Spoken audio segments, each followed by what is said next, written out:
The quiet hum of the school bell signaled the start of another day at Cedarwood High, a suburban school tucked in a town where diversity was more a statistic than a lived reality. The sprawling brick building held hundreds of students, yet for many like Chloe Hayes, it felt isolating. Chloe adjusted her backpack and stepped into the hallway, her long braids swaying as she walked. At 17, she was a diligent and ambitious student, known for her love of history and her ability to turn even the dullest assignments into something remarkable. But despite her excellence, Chloe often felt the weight of being one of the few black students in her AP classes. It wasn't always overt racism. Sometimes, it was the subtle glances, the interruptions when she spoke, or the way teachers underestimated her abilities. Her father, Dr. Marcus Hayes, had recently become the school's new principal. Chloe loved her dad fiercely, but his arrival at Cedarwood had added a layer of complexity to her life. She wanted to succeed on her own merit, not because people feared her father's authority. As she entered her first period history class, Chloe found her usual seat near the window. The classroom was decorated with timelines of major historical events and maps of the world, all meticulously arranged by Mrs. Sarah Whitmore, the teacher. A woman in her early 50s, Mrs. Whitmore had taught at Cedarwood for decades. She was known for her rigorous standards and unwavering belief in maintaining objectivity in the classroom. Mrs. Whitmore entered, clutching her ever-present cup of tea. Her graying hair was tied back, and her stern expression gave little away. "Good morning, everyone," she began, her voice brisk. "Today, we'll be diving into post-war America. Open your textbooks to Chapter 14. Chloe followed along, taking careful notes. She had a knack for finding overlooked details in history, which made her essays stand out. As Mrs. Whitmore lectured, Chloe couldn't help but think about the upcoming assignment, a personal reflection paper tying a historical event to the student's life or family history. It was exactly the kind of project Chloe excelled at. At lunch, Chloe sat with her best friend, Ella, a bubbly theater kid with an infectious laugh. "What are you writing about for the history paper?" Ella asked, chomping on an apple. "My grandparents," Chloe said, her voice tinged with pride. "They were activists during the civil rights movement. My grandma marched in Selma, and my grandpa was part of a voter registration drive in Alabama." Ella's eyes widened. "That's amazing, Chloe. Mrs. Whitmore won't know what hit her." Chloe laughed, but inside, she felt a flicker of doubt. Mrs. Whitmore's insistence on detachment and historical analysis often clashed with Chloe's more personal, narrative style. Would she see this paper as biased? That evening, Chloe sat at her desk, the glow of her laptop illuminating her face. She poured her heart into the essay, weaving her grandparents' stories with the broader context of the civil rights movement. She wrote about her grandmother's determination in the face of violence and her grandfather's resilience in registering voters despite threats. Chloe felt a deep connection to their legacy. They had paved the way for her to dream big. By the time she finished, Chloe was exhausted but proud. She printed the essay and tucked it into her folder, ready to submit it the next day. The following morning, Chloe arrived in history class with a mix of nerves and excitement. She handed her paper to Mrs. Whitmore, who glanced at it briefly before placing it on the growing stack of essays. "Thank you, Chloe," she said curtly, her tone unreadable. As the day went on, Chloe's mind wandered back to her essay. She wondered how Mrs. Whitmore would react. The teacher's reputation for being harsh on emotional narratives loomed in Chloe's mind. Still, she reminded herself that her story mattered. By the end of the week, Mrs. Whitmore returned the essays. Chloe's heart raced as the paper landed on her desk, her name scrawled across the top in red ink. She opened it slowly, her eyes scanning the feedback. Her stomach sank as she read. "Too personal. Lacks objectivity. Needs a more analytical approach to historical events. The grade, A B-." Chloe's face burned with embarrassment and frustration. She felt the weight of Mrs. Whitmore's words pressing down on her, invalidating not just her essay but the very stories she had grown up cherishing. After class, Chloe approached Mrs. Whitmore, clutching the paper tightly. Mrs. Whitmore, can I ask why you didn't think my essay was good enough? Mrs. Whitmore sighed, her expression firm. Chloe, history is about facts and analysis, not personal stories. You need to separate your emotions from your work if you want to succeed at a higher academic level. But isn't the civil rights movement also about people's lived experiences? Chloe argued. Mrs. Whitmore shook her head slightly. I'm not saying your family's story isn't important, but it's not the lens we're looking through in this class. Chloe walked out of the classroom, her frustration mounting. She knew her essay was well-researched and compelling. Why did Mrs. Whitmore dismiss it so easily? At home, Chloe shared the experience with her dad. Dr. Hayes listened intently, his face growing serious as she recounted the conversation. Sounds like Mrs. Whitmore is stuck in her ways, he said finally. But don't let this discourage you, Chloe. Your voice matters, and so does your story. Chloe nodded, but the sting of Mrs. Whitmore's words lingered. She resolved to prove herself, not just to her teacher, but to anyone who doubted the power of personal narratives in understanding history. Monday morning arrived with a brisk chill in the air, and Chloe felt the weight of her history paper grade pressing down on her as she walked into Cedarwood High. Normally, she loved coming to school, immersing herself in her studies, and dreaming of the future. But now, her confidence wavered. As she sat down in Mrs. Whitmore's class, she noticed the faint hush in the room. The teacher stood at her desk, shuffling through papers, her expression as stern as ever. Chloe sighed and took out her notebook, determined to focus on the lesson despite her lingering frustration. Mrs. Whitmore cleared her throat. Today, we'll be analyzing pivotal moments in the civil rights movement. I've assigned groups, and each will research a key event to present later this week. Chloe perked up slightly. Despite the sour note of her essay grade, she was excited about the topic. Civil rights history was personal to her, it was part of her identity. As Mrs. Whitmore called out group assignments, Chloe was paired with her classmate Max, a boy who often coasted through assignments, and Julia, a diligent but quiet student. Their topic, the 1965 Voting Rights March from Selma to Montgomery. Chloe's heart leapt. This is perfect, she said as they gathered their materials. My grandma was at Selma. She always told me about the day they crossed the bridge. Max raised an eyebrow. Wait, your grandma was there? That's cool. Chloe smiled. Yeah. She said it was one of the scariest, but most important, days of her life. Julia hesitated. Do you think Mrs. Whitmore will let us include personal stories? You know how she is about sticking to facts. The memory of Chloe's essay stung, but she pushed it aside.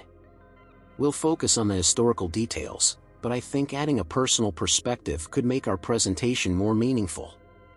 Their group dove into research, but tension brewed beneath the surface. Chloe suggested including an excerpt from one of her grandmother's interviews, but Julia was hesitant, worried it might be seen as too emotional. Max, meanwhile, was content to let Chloe and Julia do most of the work. By the end of class, Chloe's frustration simmered. It wasn't just about her teammates, it was about Mrs. Whitmore's approach to history. She couldn't shake the feeling that her teacher's insistence on objectivity was a subtle way of dismissing voices like hers. At lunch, Chloe found Ella at their usual table. How's the project going? Ella asked, munching on a sandwich. Chloe sighed. It's fine, I guess. We're doing Selma, but I don't know how much of my grandma's story I can include without Mrs. Whitmore calling it too personal. Ella frowned. That's so unfair. Isn't history supposed to be about real people? How are we supposed to connect to it if we don't talk about the human side of it? Chloe nodded. Exactly. But Mrs. Whitmore doesn't see it that way. Ella leaned in. You know what? You should talk to your dad about this. He's the principal now, he could do something. Chloe shook her head. I don't want people thinking I'm using my dad to get special treatment. I need to handle this on my own. Ella shrugged but didn't press further. The rest of the day dragged on, but Chloe remained focused on her project. After school, she headed to the library to gather more information about Selma. She pored over articles, photographs, and first-hand accounts, feeling a deep connection to the people who had marched across the Edmund Pettus Bridge. As she worked, her phone buzzed. It was a text from her dad. "How was school today? Any progress on the history project?" Chloe hesitated before replying. "It's okay. Just trying to figure out how to balance facts and personal stories." Her dad responded almost instantly. "Your stories are part of history, Chloe. Don't let anyone tell you otherwise." His words gave her a flicker of reassurance, but Chloe still felt the weight of Mrs. Whitmore's expectations looming over her. The next day, the group presented their preliminary outline to Mrs. Whitmore. Chloe explained their focus on the events of Bloody Sunday, the marchers' determination, and the federal intervention that led to the Voting Rights Act. Mrs. Whitmore nodded approvingly. "Good. This is a strong start. Remember to emphasize the broader historical context and avoid getting bogged down in personal anecdotes." Chloe's jaw tightened. "But isn't it important to include personal perspectives to understand why these events mattered? Like, my grandma's experience at Selma shows how ordinary people made extraordinary sacrifices." Mrs. Whitmore's expression hardened. "While your family's story is certainly compelling, Chloe, this is a history class. We're focusing on facts and analysis, not personal narratives." Chloe felt the familiar burn of frustration rising in her chest. "But personal stories are facts. They're evidence of how history affected real people." Mrs. Whitmore's voice grew sharper. "Chloe, I'm not going to debate this with you. Stick to the assignment as outlined." The room fell silent. Chloe clenched her fists under the desk, forcing herself to stay composed. She nodded tersely and sat down, but her mind was racing. After class, Max caught up with Chloe in the hallway. "Hey, I thought you made a good point in there," he said, shoving his hands into his pockets. "Thanks," Chloe muttered, still seething. "I mean, Mrs. Whitmore's kind of old school, you know? Maybe she just doesn't get it." Chloe shrugged. "Maybe. Or maybe she just doesn't think stories like mine are worth telling." Max looked uncomfortable, but he didn't respond. Chloe sighed and headed to her next class, feeling more isolated than ever. That evening, Chloe sat at the dinner table with her dad. She pushed her food around her plate, her appetite gone.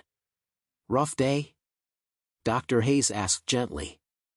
Chloe hesitated, then relayed the conversation with Mrs. Whitmore. Her dad listened quietly, his brow furrowing as she spoke. "She's really doubling down on this objectivity thing," Chloe said. "It's like she thinks personal stories don't belong in history, even though they're what make it real." Dr. Hayes leaned back in his chair, his expression thoughtful. "It sounds like Mrs. Whitmore has a very narrow view of what history is. But history isn't just about big events and dates, it's about the people who lived through them. Don't let her discourage you from telling your story, Chloe." Chloe nodded, but the sting of Mrs. Whitmore's dismissal lingered. The next day, Chloe decided to revise her group's presentation to include a brief mention of her grandmother's experience, even if Mrs. Whitmore disapproved. She couldn't let her story be erased, not again. As she worked on her slides, she felt a renewed sense of purpose. This wasn't just about a grade anymore. It was about standing up for the voices that too often went unheard, even in a place where history was supposed to come alive. By the time Chloe submitted the revised slides for her group's presentation, she was mentally prepared for whatever backlash Mrs. Whitmore might give her. The next morning, Chloe walked into history class with a quiet determination, trying to focus on her goal, to share her grandmother's story, even if only briefly. The class proceeded as usual, with Mrs. Whitmore delivering her lecture on the larger social and political forces that shaped the civil rights movement. Chloe's group was scheduled to present the next day, giving her just enough time to polish her portion of the talk. As the bell rang, Chloe stayed behind, intending to clarify a logistical question with Mrs. Whitmore. But before she could speak, her teacher called her to the desk. "Chloe," Mrs. Whitmore began, her tone neutral. I noticed in your group's outline that you've included a personal anecdote. I thought we discussed keeping the presentation focused on broader historical analysis. Chloe felt a pang of irritation but kept her voice steady. We did. But I believe my grandmother's experience adds context to the historical facts. It's part of the story, not separate from it. Mrs. Whitmore frowned, the lines on her face deepening. I understand your perspective, but the point of this project is to evaluate events analytically, not emotionally. Chloe clenched her fists at her sides, struggling to keep her temper in check. With all due respect, Mrs. Whitmore, emotions are part of history. People marched because they believed in something, because they felt something. My grandmother's story is just one example of why the march was so important. Mrs. Whitmore sighed heavily. Chloe, this isn't a debate. If you insist on including it, it may affect your grade. Chloe stared at her, the weight of frustration pressing down like a heavy stone. Finally, she nodded curtly and left the room, her heart pounding. After school, Chloe found her dad in his office. Principal Hayes' workspace was warm and welcoming, with framed quotes about leadership and bookshelves stacked with texts on education and social justice. Hey, kiddo, he greeted, glancing up from his computer. What's on your mind? Chloe hesitated. She didn't want to seem like she was running to her father for help, but she couldn't hold it in anymore. It's Mrs. Whitmore, she admitted, sinking into the chair across from him. She's making it impossible to tell my grandma's story. She keeps saying it's not analytical enough for history class. Dr. Hayes leaned forward, his brow furrowing. Did this come up again during your project? Chloe nodded. Yeah. She basically warned me not to include anything personal, or it could hurt my grade. Her dad leaned back, rubbing his chin thoughtfully. Chloe, you know I respect your independence. But this isn't just about you. It's about making sure all students feel empowered to share their truths. I think it's time I had a conversation with Mrs. Whitmore. Chloe hesitated. I don't want people thinking I'm getting special treatment because you're the principal. Dr. Hayes gave her a reassuring smile. This isn't about favoritism. It's about fairness. Trust me, Chloe, this is a conversation that needs to happen. The following morning, Mrs. Whitmore was surprised to receive an email summoning her to the principal's office during her prep period. She couldn't recall the last time she'd been called in for a meeting. Adjusting her blazer, she made her way to Dr. Hayes' office, her mind buzzing with curiosity and a touch of defensiveness. When she arrived, Dr. Hayes greeted her warmly. Thank you for coming, Mrs. Whitmore. Please, have a seat. Mrs. Whitmore sat down, her back straight. Is there a concern about my class, Principal Hayes? Dr. Hayes folded his hands on the desk. There is something I'd like to discuss regarding your approach to student work, specifically, the balance between personal narratives and historical analysis. Mrs. Whitmore raised an eyebrow. Are you referring to Chloe's project? Dr. Hayes nodded. Yes, though this is a broader conversation. Chloe mentioned that you discouraged her from including her grandmother's story in the context of the Selma March. I wanted to better understand your reasoning. Mrs. Whitmore's posture stiffened slightly. Principal Hayes, my intention is to teach students to approach history objectively.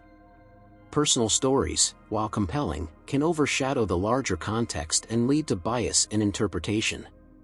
Dr. Hayes studied her carefully. I understand the importance of teaching students to analyze history critically. But personal narratives aren't inherently at odds with analysis. In fact, they often provide essential context. History isn't just about dates and events, it's about the people who lived through them. Mrs. Whitmore hesitated, her thoughts racing. With all due respect, Principal Hayes, I believe Chloe's perspective may be clouded by her personal connection to the topic. My role is to help her step back and see the bigger picture. Dr. Hayes leaned forward, his voice calm but firm. And what bigger picture is there than understanding how events like Selma shaped the lives of real people? Chloe's grandmother isn't just a footnote in history, she's part of the very fabric of the movement. Excluding stories like hers does a disservice to the truth. Mrs. Whitmore opened her mouth to respond but paused. There was something about Dr. Hayes' tone, not confrontational, but deeply earnest, that gave her pause. Dr. Hayes continued. I respect your dedication to your students and your craft, Mrs. Whitmore. But I'd like you to consider how you might create more space for personal perspectives in your curriculum. It's not about undermining analysis, it's about enriching it. Mrs. Whitmore nodded slowly. I'll think about what you've said. As she left the office, Mrs. Whitmore felt a mix of emotions. Part of her bristled at the idea of changing her methods, but another part, one she hadn't acknowledged in years, wondered if there was something she could learn from this. That evening, Chloe was surprised when her dad told her about the meeting. She listened, Dr. Hayes said. I can't promise she'll change overnight, but I think it planted a seed. Chloe smiled faintly, feeling a glimmer of hope. Thanks, Dad. I just want her to understand that our stories matter too. They do, Dr. Hayes said firmly. And I think she's starting to realize that. The next day, Chloe walked into history class with a mix of apprehension and determination. The air felt heavier, as if everyone could sense the tension between her and Mrs. Whitmore, though no one said anything. Chloe took her usual seat, her notebook open and pen poised, but her mind was preoccupied with her group's presentation scheduled for later that week. Mrs. Whitmore began class as usual, her voice even and calm. She gave no indication that anything was amiss, but Chloe noticed subtle changes. The teacher's gaze lingered on her for a moment longer than usual, and her tone softened slightly during discussions. When the bell rang, Mrs. Whitmore called Chloe to her desk. Chloe's groupmates glanced at her curiously as they filed out, but she waved them off. Chloe, Mrs. Whitmore began, her voice measured. I've been reflecting on our previous conversations. I understand you feel strongly about including personal narratives in your presentation. Chloe nodded, her pulse quickening. Yes, Mrs. Whitmore. I think they're an important part of understanding history. Mrs. Whitmore sighed.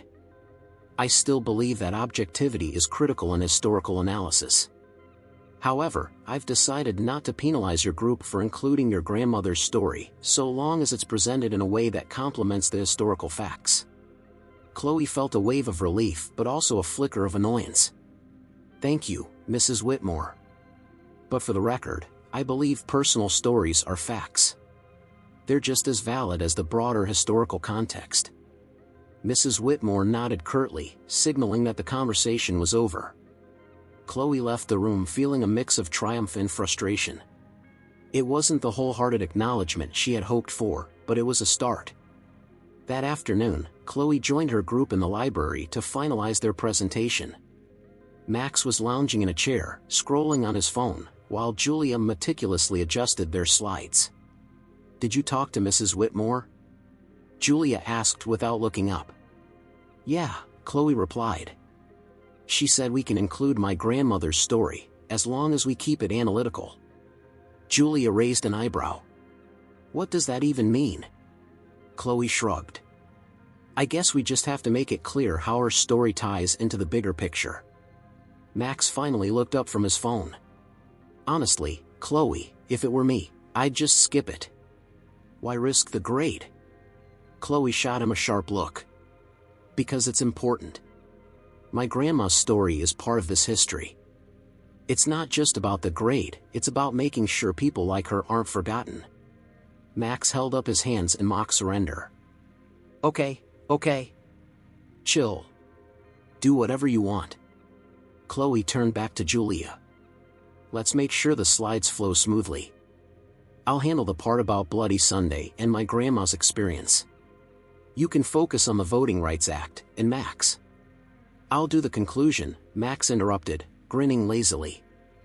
I'm good at wrapping things up. Chloe rolled her eyes but let it go. At this point, she just wanted the presentation to go well. The day of the presentation arrived, and Chloe felt a nervous energy bubbling inside her. She had rehearsed her part countless times, but the weight of representing her grandmother's story, and herself, felt enormous. As their group set up, Mrs. Whitmore stood at the back of the room, arms crossed, her expression unreadable. The other students chatted quietly, barely paying attention until Chloe stepped to the front of the room. "Good morning," Chloe began, her voice steady but firm. "Today, we'll be discussing the Selma to Montgomery marches, specifically focusing on Bloody Sunday and its impact on the Voting Rights Act of 1965. She clicked to the first slide, showing a photograph of marchers on the Edmund Pettus Bridge. On March 7, 1965, hundreds of peaceful protesters, led by John Lewis and other activists, marched across this bridge to demand voting rights. They were met with brutal violence from state troopers. Chloe paused, glancing at the class. But these marchers weren't just names in history books. They were real people, ordinary men and women who risked everything for justice. One of them was my grandmother, Lila Hayes. She clicked to the next slide, which showed an old black and white photo of her grandmother as a young woman, standing proudly with a group of marchers. My grandmother was 22 years old when she joined the march. She told me about the fear she felt as they crossed the bridge, knowing that violence was likely waiting on the other side. But she also told me about the hope that kept her going, the belief that change was possible, even in the face of overwhelming odds. Chloe's voice grew stronger as she continued, weaving her grandmother's story with the historical context. She described how the televised images of Bloody Sunday shocked the nation, leading President Lyndon B. Johnson to push for the Voting Rights Act. As Chloe finished her section, she felt the room shift. The students were silent, their eyes glued to the screen. Even Mrs. Whitmore's stern expression had softened slightly. Julia and Max completed their portions of the presentation, and the group wrapped up with a brief Q&A. When they finished, the class erupted into applause. Chloe felt a surge of pride, but her gaze drifted to Mrs. Whitmore, who nodded slightly in acknowledgement. After class, Mrs. Whitmore approached Chloe. For a moment, neither of them spoke. Then, Mrs. Whitmore said, "You did well, Chloe. Your grandmother's story added a depth to the presentation that I didn't expect." Chloe blinked, caught off guard. "Thank you, Mrs. Whitmore." The teacher hesitated, then added, "I still believe in the importance of objectivity. But you've reminded me that history is made up of individual voices. It's something I'll need to think about more deeply." Chloe nodded, her heart swelling with a mix of validation and hope. "I appreciate that, Mrs. Whitmore. And I hope you'll keep encouraging students to share their stories. They matter." Mrs. Whitmore gave her a faint smile. "Perhaps they do." That evening, Chloe recounted the day's events to her dad over dinner. "So, Mrs. Whitmore actually admitted she learned something?" Dr. Hayes teased, raising an eyebrow. Chloe laughed. "Kind of. I think she's starting to understand." Dr. Hayes smiled warmly. "I'm proud of you, Chloe. It takes courage to stand up for what you believe in, especially in the face of resistance." Chloe nodded, feeling the weight of the day lift slightly. For the first time in weeks, she felt a sense of peace. Her story, and her grandmother's story, had been heard. The days following the presentation were quieter, but they left a lasting ripple through Chloe's world. She couldn't help but replay the moment when Mrs. Whitmore acknowledged her grandmother's story and, even more surprisingly, admitted she had something to learn. For Chloe, it felt like a small victory, but one that carried the weight of generations before her. Still, the experience lingered in her mind, not just Mrs. Whitmore's initial resistance, but the subtle way Chloe had been forced to defend the legitimacy of her family's story. The act of doing so had left her both proud and tired. She realized that for people like her, the fight to be seen and understood wasn't confined to history books. It was woven into her everyday life. Meanwhile, Mrs. Whitmore sat at her kitchen table that evening, her hands wrapped around a cup of tea. The presentation had unsettled her in a way she hadn't expected. Chloe's words, the photograph of her grandmother on that bridge, and the reverence with which she had spoken of her family's history had sparked something in Mrs. Whitmore, an uncomfortable awareness of her own blind spots. In her decades of teaching, Mrs. Whitmore had prided herself on academic rigor and objectivity, often dismissing anything she saw as too emotional or biased. Yet now she found herself questioning whether her rigidity had led her to silence voices that deserved to be heard. She thought back to her own schooling, where the contributions of Black Americans to history were often reduced to footnotes, if mentioned at all. Could she have unwittingly continued that cycle? She shook her head, trying to push the thought aside. Yet it lingered, nagging at her like an unfinished sentence. At school, Chloe's classmates began to treat her with a newfound respect. Several students approached her after class to praise her presentation, and even Max, who had been indifferent at first, admitted that her passion had made the project far more impactful than he'd expected. But Chloe's confidence hadn't fully recovered. The initial sting of Mrs. Whitmore's dismissal still haunted her, and it made her doubt whether she could truly thrive in environments that didn't always value voices like hers. One afternoon, Ella found Chloe sitting in their favorite corner of the library, staring at her laptop screen. "Earth to Chloe," Ella said, plopping into the chair across from her. "What's got you so serious?" Chloe sighed. "I'm working on my college essay. Or at least I'm trying to." Ella leaned over. "What's it about?" "My grandma. I want to write about how her story inspired me to speak up, even when it feels like no one's listening. But after everything with Mrs. Whitmore, I'm second-guessing myself." Ella frowned. "Why?" "That presentation was amazing. You literally changed her mind, or at least cracked it open a little." "That's huge." "Maybe," Chloe said, tapping her pen against the desk. "But what if colleges see it the same way Mrs. Whitmore did? Like it's too personal, not academic enough?" Ella shook her head firmly. "If they don't get why your story matters, then they're not the right school for you. Write it, Chloe. Your grandma would want you to." Chloe smiled faintly. "Thanks, Ella. You're right. I just want to get it perfect."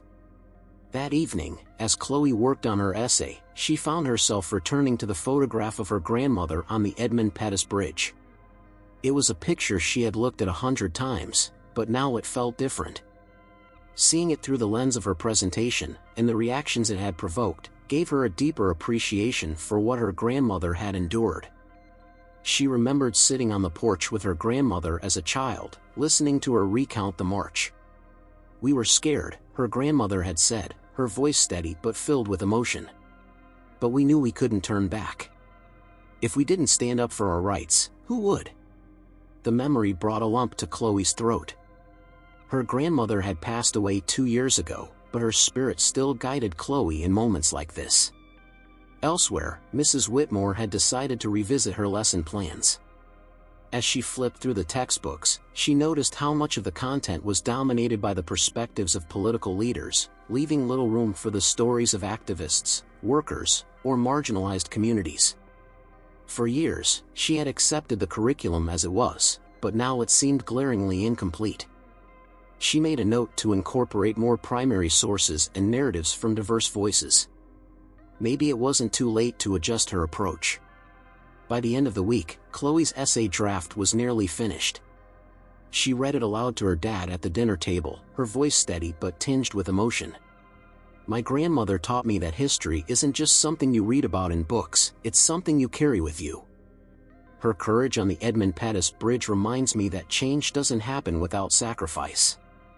And her story inspires me to speak up, even when it's uncomfortable, because silence is never neutral." When she finished, Dr. Hayes looked at her with pride. "That's incredible, Chloe. It's everything a college essay should be: honest, reflective, and uniquely you." Chloe smiled, feeling a warmth she hadn't felt in weeks. Maybe Ella was right, her story mattered, and the people who truly valued it would see that. For both Chloe and Mrs. Whitmore, the week marked a turning point. Chloe found strength in embracing her voice, while Mrs. Whitmore began to reconsider the ways she could amplify the voices of her students. Neither of them realized it yet, but their paths were slowly converging toward a shared understanding of what it meant to honor history, not just the events, but the people who lived through them. The following week brought a noticeable shift in Cedarwood High. Although Mrs. Whitmore's teaching style remained disciplined and structured, there were subtle changes in how she approached her lessons. She began to emphasize the human elements of historical events, weaving in stories of individuals whose lives shaped and were shaped by the times. For Chloe, these changes didn't go unnoticed. Though Mrs. Whitmore remained somewhat distant, her willingness to explore personal narratives felt like progress. Chloe still harbored some frustration over how their interactions had unfolded, but she chose to focus on the positive. Her grandmother's story had sparked a conversation that was long overdue. One afternoon, Mrs. Whitmore received an email from Dr. Hayes inviting her to join a school-wide initiative to promote cultural awareness and equity in the classroom. The program included professional development workshops on implicit bias, cultural responsiveness, and inclusive teaching practices. At first, Mrs. Whitmore hesitated. She didn't like the idea of being singled out or feeling as though she was being reprimanded. But as she thought about Chloe's presentation and her own lingering discomfort, she realized that this could be an opportunity to grow. When the first workshop began, Mrs. Whitmore entered the conference room with a mix of curiosity and apprehension. She recognized some of her colleagues, including the English teacher Mr. Evans, who had always been vocal about the need for more diverse literature in the curriculum. The facilitator, a charismatic woman named Dr. Lena Carter, began the session by sharing her own experiences as a Black educator in predominantly white institutions. "Implicit bias doesn't make us bad people," Dr. Carter said. "It makes us human. But it's our responsibility as educators to acknowledge those biases and work actively to overcome them, so we don't perpetuate harm." As the session continued, Mrs. Whitmore found herself deeply engaged. The discussions about microaggressions, underrepresentation, and the importance of student voice resonated with her in ways she hadn't anticipated. She realized that her insistence on objectivity in history might have excluded important perspectives, particularly those of her students of color. During a breakout session, Mrs. Whitmore found herself paired with Mr. Evans. "I've been thinking a lot about what objectivity really means," she admitted. "I always thought I was being fair by sticking to the facts, but maybe I was just avoiding the harder conversations." Mr. Evans nodded. "Facts are important, but context matters too. Stories give meaning to the facts. They show us why history isn't just about what happened, but why it mattered to the people who lived it." For the first time, Mrs. Whitmore allowed herself to consider that perhaps she had been holding her students, and herself, back from fully engaging with the complexities of history. Meanwhile, Chloe was preparing for another challenge, the upcoming National History Competition. Her group's presentation on the Selma marches had sparked her interest in delving deeper into her grandmother's life, and she decided to create a project that highlighted the often overlooked contributions of Black women in the civil rights movement. Her project was ambitious, combining historical research with personal storytelling. Chloe interviewed family members, scoured archives for photographs and letters, and crafted a multimedia presentation that brought her grandmother's legacy to life. One evening, Chloe's dad peeked into her room and found her surrounded by books, papers, and a laptop displaying an old photograph of her grandmother. "Hard at work, I see," Dr. Hayes said, leaning against the doorframe. Chloe looked up and smiled. "I want this project to be perfect. I feel like it's my way of honoring Grandma Lila and everything she stood for." Dr. Hayes nodded. "She'd be so proud of you, Chloe. And I'm proud of you too, for finding your voice and using it to tell stories that matter." Chloe's heart swelled. "Thanks, Dad. That means a lot." As Chloe's project progressed, Mrs. Whitmore continued to reflect on her own teaching practices. Inspired by the workshop, she began revising her curriculum to include more diverse voices and perspectives.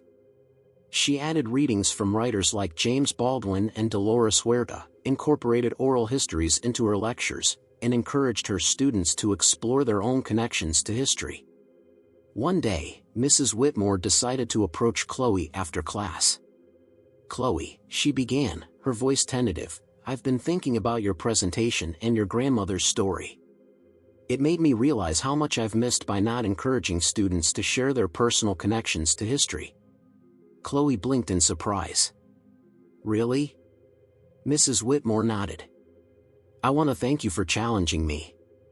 you've helped me see that history isn't just about analysis, it's about understanding the humanity behind the events. I hope you'll continue to share your voice, because it's a powerful one." Chloe felt a mix of emotions: surprise, gratitude, and a cautious sense of hope. "Thank you, Mrs. Whitmore. That means a lot to me." The day of the National History Competition arrived, and Chloe stood in front of a packed auditorium, ready to present her project. Her palms were sweaty, and her heart raced, but she reminded herself why she was there. "Good afternoon," she began, her voice steady despite her nerves. "Today, I want to share the stories of the women who marched, organized, and sacrificed during the civil rights movement, women like my grandmother, Lila Hayes." As Chloe spoke, the audience was captivated. She described the courage of women like her grandmother, who faced violence and discrimination yet remained steadfast in their fight for justice. Her presentation ended with a powerful quote from her grandmother: "Change doesn't happen overnight, but it doesn't happen at all if no one is willing to take the first step." The applause was thunderous. Chloe beamed, feeling a deep sense of fulfillment.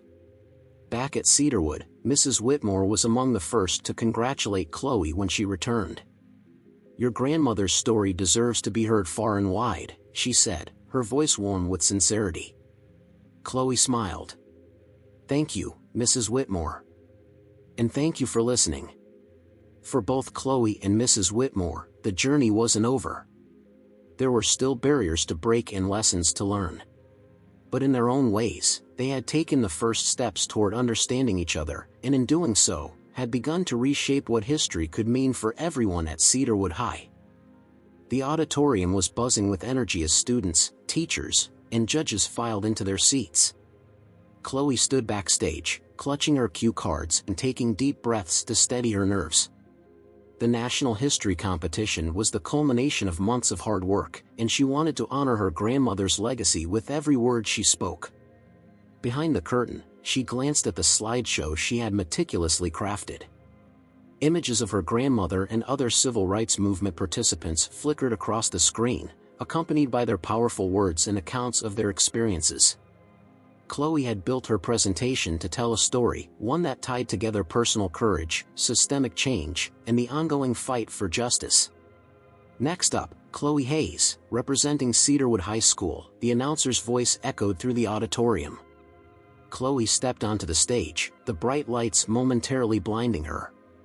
She glanced at the audience and spotted her father sitting in the front row, his reassuring smile giving her the courage to begin. "Good afternoon," Chloe started, her voice clear and steady. "Today, I'll be sharing the often overlooked stories of Black women who played pivotal roles in the civil rights movement, women like my grandmother, Lila Hayes." She clicked to the first slide, which displayed a grainy black and white photo of marchers crossing the Edmund Pettus Bridge. On March 7, 1965, hundreds of peaceful demonstrators marched in Selma, Alabama, to demand their right to vote. My grandmother, then a young woman, was among them. Chloe paused, letting the weight of the moment sink in. That day, known as Bloody Sunday, was marked by violence and brutality. But for my grandmother and so many others, it was also a day of resolve, a day that showed the world what they were willing to endure for justice. She transitioned to the next slide, which showed a close-up of her grandmother's face, captured in a rare photograph from the march. Lila Hayes was 22 years old, and this moment changed her life forever. She once told me, "We marched because we had no choice." Staying silent was no longer an option. As Chloe spoke, she wove her grandmother's story into the broader historical narrative, detailing how the Voting Rights Act of 1965 was passed in the wake of the marches. She highlighted the sacrifices of women like her grandmother, who were often overshadowed by the male leaders of the movement. Chloe's presentation ended with a poignant slide, her grandmother as an older woman, sitting proudly on her porch, holding the same photograph of herself on the bridge. My grandmother's story isn't just history to me, it's a reminder that ordinary people can create extraordinary change. The audience erupted into applause as Chloe stepped back from the podium. Her heart pounded with a mix of relief and exhilaration as she took her seat backstage. She had done it, she had shared her grandmother's story with the world. When the awards ceremony began, Chloe sat with her fellow competitors, her hands clasped tightly in her lap. She tried not to let her hopes rise too high, but when the announcer called her name as the winner of the competition's storytelling category, she couldn't stop the tears that welled in her eyes. Her father stood and clapped loudly, his pride evident as Chloe walked to the stage to accept her award. The medal felt heavy in her hands, but its weight was a testament to the strength and resilience of the women whose stories she had told. Back at Cedarwood High, the news of Chloe's victory spread quickly. Students congratulated her in the hallways, and teachers stopped her to express their admiration. Even Mrs. Whitmore, who rarely showed enthusiasm, made a point to acknowledge Chloe's accomplishment during class. "You've done something remarkable, Chloe," Mrs. Whitmore said after class one day. "Your grandmother would be proud." Chloe smiled. "Thank you, Mrs. Whitmore. That means a lot." For the first time, Chloe felt a sense of closure.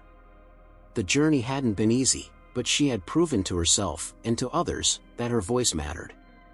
Though Chloe didn't know it yet, her project had sparked a larger conversation at Cedarwood High. Inspired by her presentation, the school decided to host an annual History and Identity Day, where students could explore and share personal connections to historical events. Mrs. Whitmore was one of the first teachers to volunteer as an organizer.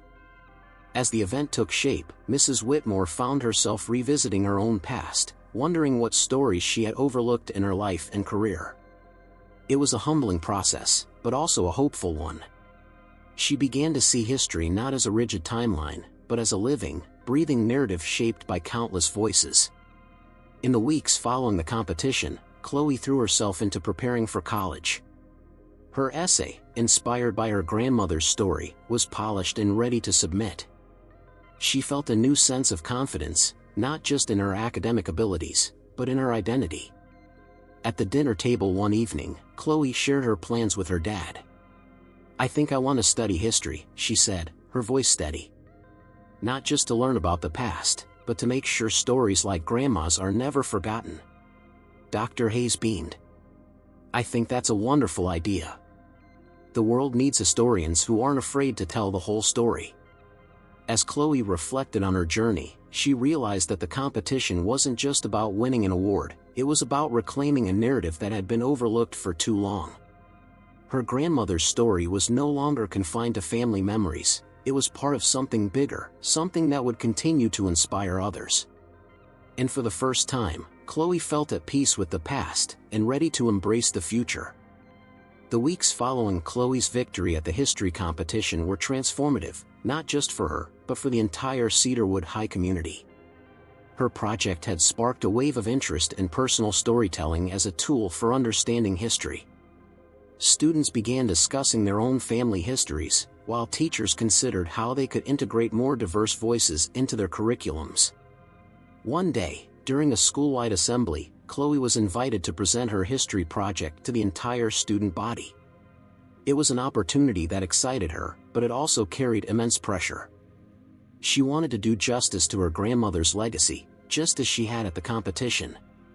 The gymnasium was packed with students and teachers when Chloe stepped onto the stage. She stood behind the podium, the large screen behind her displaying the first slide of her presentation.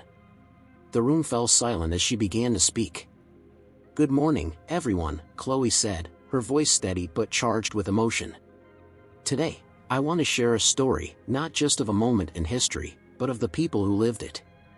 People like my grandmother, Lila Hayes, who marched in Selma in 1965 to fight for the right to vote." As Chloe clicked through the slides, she recounted the events of Bloody Sunday, her grandmother's role in the march, and the impact of the Voting Rights Act. But this time, she went further. "What I've learned from sharing my grandmother's story," Chloe said, her voice rising, "is that history isn't just about what happened, it's about who it happened to. It's about understanding the sacrifices people made so that we could stand where we are today. And it's about making sure those sacrifices are never forgotten." She paused, scanning the audience.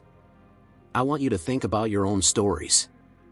Who in your family has faced challenges or made sacrifices so that you could succeed? What stories are waiting to be told? Because if we don't tell them, Who will?" The room erupted into applause as Chloe concluded her presentation. She felt a rush of pride and relief as she stepped off the stage, her father beaming from the front row. Later that day, Chloe was approached by several classmates who shared their own family stories. One boy, Jordan, told her about his great-grandfather, who had immigrated to the United States and worked tirelessly to build a life for his family. A girl named Priya talked about her grandmother, who had been part of a women's rights movement in India. Hearing these stories filled Chloe with a sense of connection and purpose. It wasn't just her grandmother's story that mattered, every story had the power to inspire and educate. Meanwhile, Mrs. Whitmore found herself reflecting deeply on Chloe's words. She had always prided herself on her professionalism and objectivity, but now she wondered if those qualities had sometimes made her blind to the lived realities of her students. That evening, Mrs. Whitmore sat down at her desk and began drafting a new lesson plan. She wanted to create a project that encouraged students to explore their personal connections to history, something she never would have considered before meeting Chloe. She also wrote a letter to Chloe, which she carefully placed in an envelope and set aside for the next day. The following morning, Mrs. Whitmore handed Chloe the letter after class. Surprised, Chloe tucked it into her bag and opened it later during lunch. The letter read, "Dear Chloe, I want to thank you for challenging me to rethink how I teach history. Your grandmother's story, and your courage in sharing it, have taught me more than I could have imagined. I realize now that history is not just about events, it's about people and the legacies they leave behind. I've been a teacher for a long time, but I'm still learning. And you've been one of my greatest teachers. With gratitude. Mrs. Sarah Whitmore." Chloe sat quietly, reading and rereading the letter. She felt a lump in her throat and a warmth in her chest. It wasn't just an acknowledgement, it was a genuine moment of connection and understanding. As the semester progressed, Cedarwood High began to change in small but meaningful ways. Teachers across departments started incorporating personal stories into their lessons, inspired by Chloe's presentation and Mrs. Whitmore's evolving approach. The school's new History and Identity Day was announced, and Chloe was invited to help organize it alongside Mrs. Whitmore. The event was a resounding success. Students created projects that showcased their families' connections to historical events, from immigration journeys to military service to activism. Chloe's heart swelled as she walked through the exhibits, seeing her peers embrace the importance of their own stories. Toward the end of the year, the school held an awards ceremony to celebrate outstanding achievements. Chloe was surprised when her name was called for a special recognition, the Legacy Award, created to honor students who had made a significant impact on the school community. As she stood on stage accepting the award, Chloe couldn't help but think of her grandmother. The medal in her hand felt like more than just an acknowledgement of her efforts, it was a symbol of the power of persistence and the importance of speaking up. "I want to dedicate this award to my grandmother, Lila Hayes," Chloe said, her voice steady but full of emotion. "She taught me that history isn't just about the past, it's about what we do with it in the present. And I hope we can all carry our stories forward to build a better future." In the audience, Mrs. Whitmore clapped alongside the rest of the school, her heart swelling with pride. Chloe had not only inspired her classmates but had also opened her eyes to the deeper meaning of the work they did as educators. For Chloe and Mrs. Whitmore, this moment wasn't an ending, it was the start of a new chapter. One where voices, stories, and legacies would no longer be overlooked, but celebrated for the impact they had on shaping the world. The final weeks of Chloe's senior year at Cedarwood High flew by, filled with a mix of excitement and nostalgia.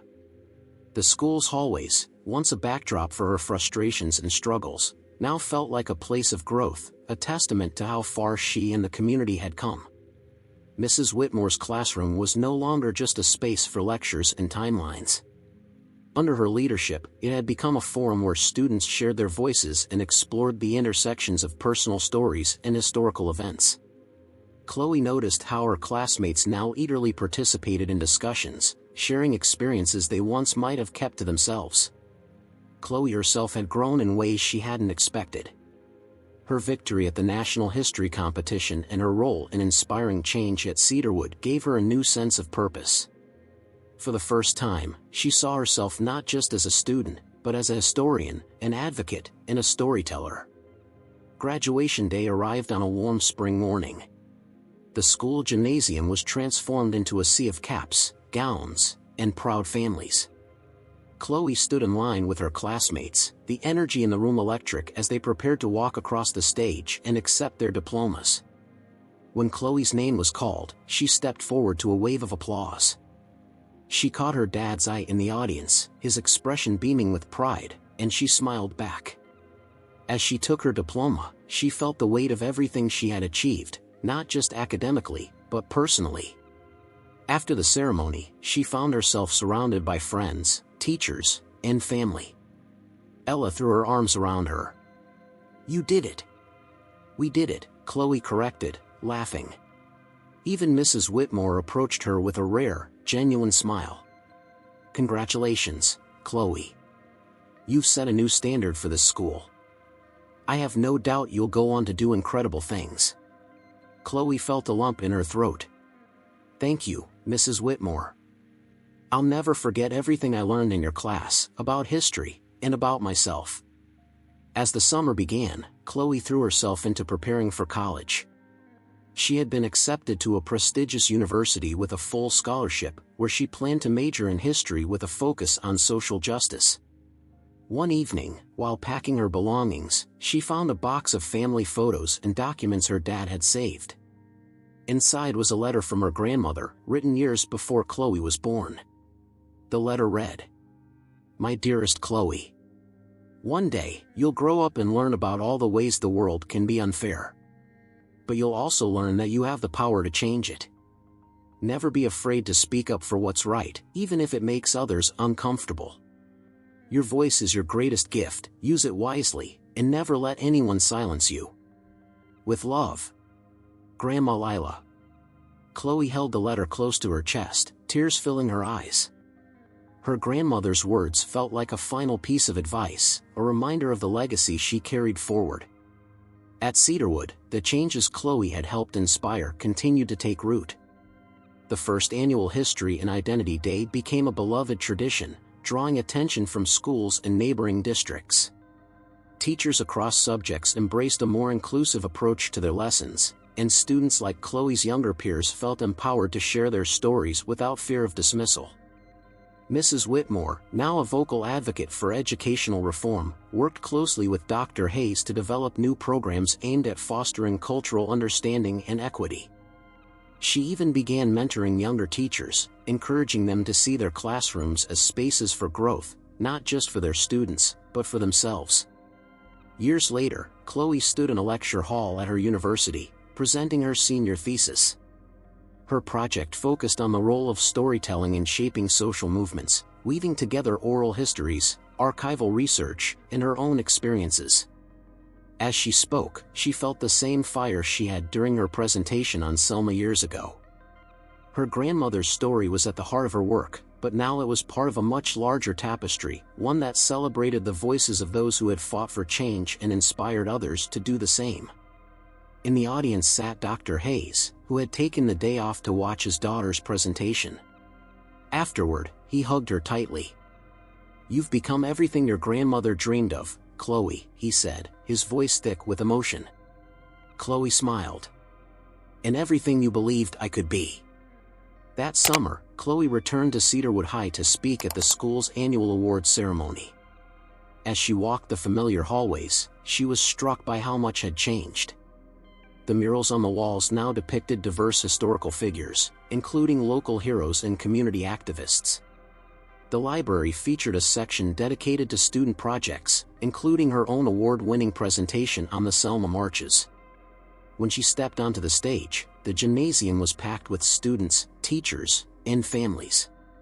Chloe took a deep breath and began to speak. "Cedarwood High will always hold a special place in my heart," she said, her voice steady.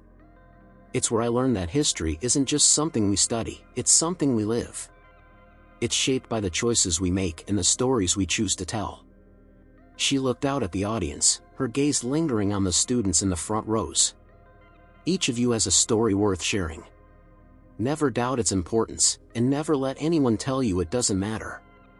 Because history belongs to all of us, and it's up to us to make sure it reflects the truth. As the audience erupted into applause, Chloe felt a deep sense of fulfillment. She had come full circle, not just as a student, but as a voice for change. Later, as the evening wound down, Mrs. Whitmore approached Chloe. Though her hair had grayed further, her eyes sparkled with warmth. "You've made quite an impact, Chloe," she said. "Not just here, but everywhere you've gone." Chloe smiled. "You were part of that, Mrs. Whitmore. You listened. And that made all the difference." The older woman chuckled. "It seems we both learned a lot from each other." As Chloe left Cedarwood that night, she looked back at the school one last time. It wasn't just a building, it was a place where she had found her voice, faced her fears, and helped create a legacy that would inspire generations to come. Her grandmother's words echoed in her mind, "Your voice is your greatest gift." And Chloe knew she would carry that gift with her wherever she went, shaping the world one story at a time.